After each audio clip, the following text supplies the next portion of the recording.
سلام خدمت همه دوستای عزیز. امیدوارم که حالتون خوب باشه.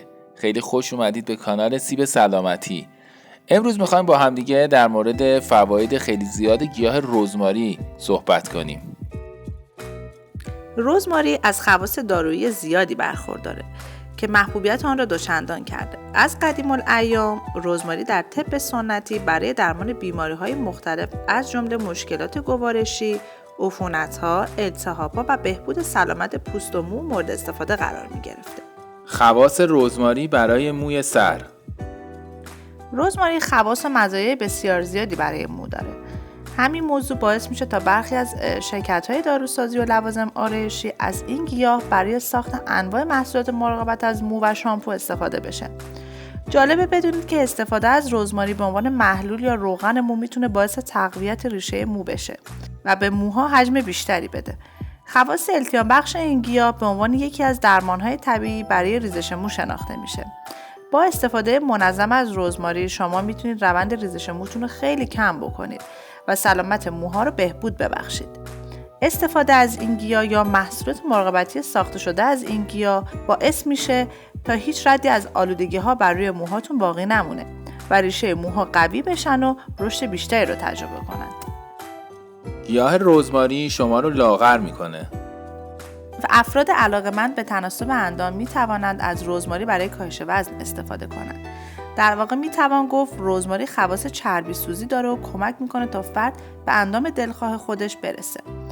البته باید توجه داشته باشید که افراد دارای اضافه وزن برای لاغر شدن علاوه بر مصرف رزماری باید ورزش و تغذیه اصولی خودشون رو جدی بگیرن. تقویت اعصاب با رزماری. رزماری همچنین خواص گسترده‌ای برای اعصاب و روان داره و میتونه کمک بکنه تا تحول بسیاری از درد و رنج‌ها و بیماری‌های مربوط به اعصاب و روان راحت‌تر و بهتر انجام بشه.